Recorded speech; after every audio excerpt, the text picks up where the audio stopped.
kabajamtoota daawwattoota keenya akkam jirtan nagaa fayyaadha. Kun barkoo miidiyaadha. Barkoo miidiyaa keessanii miidiyaa keessa kana like share subscribe godhaadha. Akka wal bira ga'u comments nu godhaa yaada kannaadha.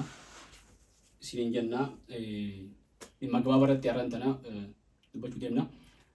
Dhimmi irratti dubbachuu deemnu caffee mootummaa naannoo Oromiyaa yaa'ii isaa walgahii dhiyootan taa'u jiru irratti dhimmoota adda addaa kee gaafiinis miseensota caffee irraa haate wanti biraa akkuma jirtu taate haalli biyya keessa jiru akkuma hubatamu namoota quba qabanii beekanii wanni irratti xiyyeeffachuu deemu gaafii Sheek Muusaan gaafate akkaataa Sheek Muusaan gaafii sanatti gaafatee fi gaafii Sheek Muusaan gaafate namni ummata bakka bu'aa ummataa ta'anii as keessa jiru rakkoo ummataa dubbachuu qabna jedhu dubbate bakka bu'aa ummataa ta'uu tanaa'u namni hedduun kan irraanfatee baa jiran fakkaatti warra aangoo see aangoo magartee ifi fayyadamuudhaaf harkatan see taa'u jiran fakkaatti. Sheek Muusaan ammoo ummata bakka buutee ummata kanaaf gaafiilee gaafachuu qabdu akka gaafachuu qabdu bakka bu'aa ummataa eega taatetti afaan ummata saniiti bakka bu'aa ummataa eega taatetti afaan ummata saniiti ummata san bakka buuta gaafiilee silaa isaan gaafachuu qaban hunda gaafachuu qabda.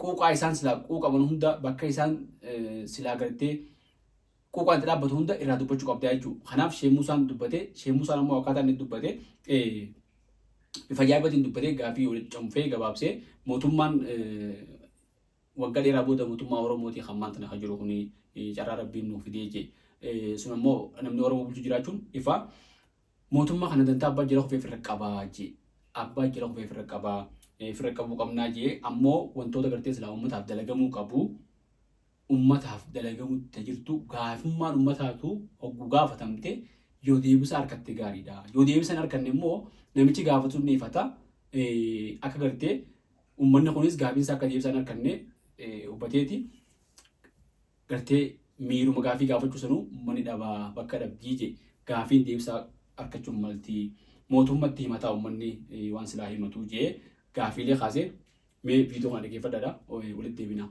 Rakkoo ummataa yoo himne rakkoo ummataa himuulleen kalee dabarte arraa fi kaleenis waluma bira jirti akkamma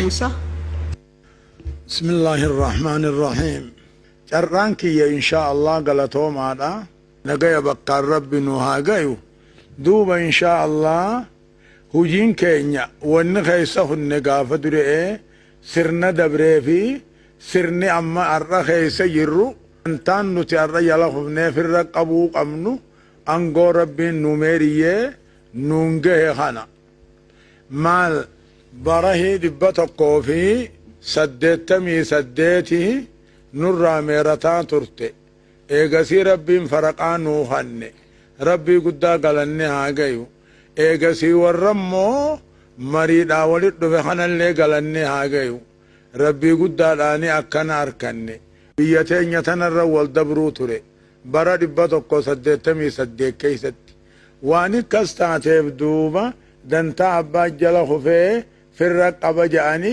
جلا خفني في الرقبة رقمنا رقو ندوبا رفتو رقو ربي تدره متن ربي نوس اومي سمي دچي اومي دچي رتن اومي خنا إرام فني غلط إفما ولي غلطو بيچا ادون تين ايغا ربي غلطون فني بودا إفي في اللي والغلطون فتشو رقمنا أكسين دوبا إن شاء الله حاسداس ربي نراها قبو أنقو ربي بكان هاقيو تينيتنا إن شاء الله تديني طلتو تدنيا طلتو ربي قولي إيغاني في ربي نونجي جلهوني في الرقمني بكان جيشو رقمنا إيغسي أمو بكبوا أمتا تها رقو أمتا يوهمني rakkoo ummataa himuulleen kalee dabarte arraa fi kaleenis waluma bira jirti akkamma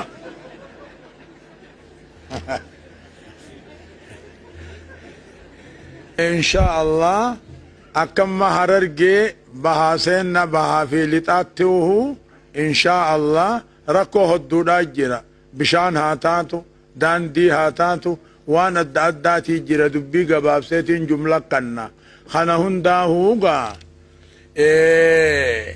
nam'ee kaawwanni ilmoo namni waatti himattu mootummaa waa himatti abban waa himatti waan akkanaa laalanii furmaata godhuun dirqama ta'a. Ammoo himatamee dubbatamee yoo waa takka furmaanni dhufuu baate simannaallee ni hifatanii gaa dubbiin ni laafti jaati. Akka dubbiin laaftee dantaan dhabne mootummaan irratti iyyeeffattee sulusa jedhanii waa gari hillee taatu cinaallee oniifi taati waa gari argamsiisuun dirqama taati. Tanaafuu maashaa Allah heewasaa rabbi haa qabu ambanamarra waltaatu rabbi haa qabu nuti warra waltahee walla siifatu rabbi nu haa godhu khayrul kalaami maa qalla wadalla alal maraami jedhanii galatooma aanjaa.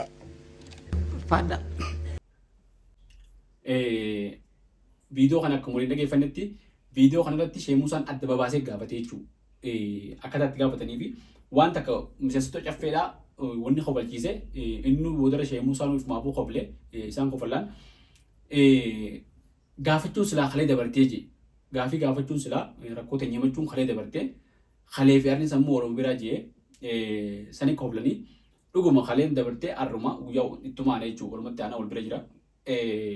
Sheekni amma duraas caffee amma duraa irrattis gaafii gaafachaa ture wanni kas jeef kalee taati caffee amma duraa hedduu irratti gaafii gaafachaa ture sheekni gaafii inni gaafatan hin deebine gaafii karaa gaafate gaafii gartee fayyaa kaasee waa'ee bishaan dhugaatii kaasee waa'ee barnootaa waa'ee daldala jimaa waa'ee gartee bu'uuraalee misoomaa hedduu kaasee wanni sun hundinuu hin deebine waan akkana agarra jechuudha. Sheekni wanni gaafii hin deebisaa argachuu baatte miira gartee ifannaa nama keessatti uumti jee dubbatee jechuudha. Sambira kutee sheekni waan biraa waan jee gaafii tana guututti illee deebisuu baattan sulusa jee harka sadii jechuudha takka sadaffaa sadi keessa harka tokko illee ta'uu taate silaa deebifamtee gaariidha lafarratti arguu qabatamaan jedhamte yoo san ta'uu baatte illee walakkaan sii takka lammaffaan osoo deebite hangummaan gartee danda'ame osoo irraa deebite bareedduudhaa jee gaafate jechuudha. Maaliif qabatamaan jijjiirama lafarratti arguun barbaachisaadha jechuudha. Gabaasni jedhi dhiyaatu qofa osoo hin taane qabatamni uummata keessa jiru lafarratti misoomni maaltu jira bu'uuraalee misoomaa maaltu jira jee gaafate jechuudha. Gibira ni guuramaa wanti hundinuu dirqama isaa uummanni bahu jira. Gama mootummaatiin ammoo bu'uuraalee misoomaa Harargee Bahaa fi Lixaa keessatti gaafate Harargee Bahaa fi Lixaa keessatti bishaan dhugaatii rakkoo guddoo rakkoo namni hundi beeku. Uummanni qaama godhatee rakkoo tana fudhatee hin dubbatanii uummanni kiiloomeetira meeqa deemanii bishaan harreedhaanis waraabbachuun bishaan ammoo haroodhaa bishaan adda addaa dhuguun uummataaf qaama ta'eeti uummanni gaafatu jechuudha gaafii akkasii. Kanaaf gaafii bishaan dhugaatii sheekni jabeessee kaasee jechuudha. Gaafii bishaan dhugaatii maleedhaas gaafii karaa kaasee karaanis akkasuma godina Harargee kana keessa aanaalee hedduu karaan makiinaa akka ulfaataadha jechuudha wantoota adda addaa deemuudhaaf. Harargee Bahaa keessas akkasuma karaan ulfaata. Karaan badaa ta'urraa haati ulfaa osoo gartee obsaraan dhaqeen karatti duutufaa jira gara duutuu jira rakkoo hedduu jira jechuudha. Dhaabbileen fayyaas akkasuma tajaajila fayyaa guutuu hin qaban meeshaalee sitiskaan MRI meeshaalee gurguddoo gartee silaa qorannoodhaaf barbaachisaa ta'e hin qaban meeshaalee gurguddoo hin qabanii rakkoo kana hunda immoo warri biraa hin kaasanii kana sheekni kaasee jechuudha gaafii tana. Sheek Muusaan sheeka kan kabaju sheeka kan jaalannu nama gaafii waan itti amane gaafachuurraa ibbootu hin deebine nama sodaan qabne saniif gaafii sana akkasitti gaafate gaafiin ammoo yoo deebisa harkattee bareedduudhaa jee dubbatee jechuudha. Kanaaf gaafii Sheek Muusaa tana akka gartee deebisa harkattu afaan uummanni kun beekuun gaafate deebisa akka harkattu walumaan eegna deebisa akka harkattu abdii qabna abdiin gartee silaa'uu daangaan qabdu. Abdiin hedduu rakasha. Tanaaf abdanna uummata keenya kana gartee gaafiileen isaanii deebitee rakkoon isaanii furamtee misoomanii akka ilmoo namaatti xiqqaa guddaan isaanii akka jiraatan barbaanna. Har'aaf haaromma irratti isinii dhiyeessine hanga waan biraatti walitti deebinutti har'aaf hedduu waltumaa isin jenna. Nagaan nu tura.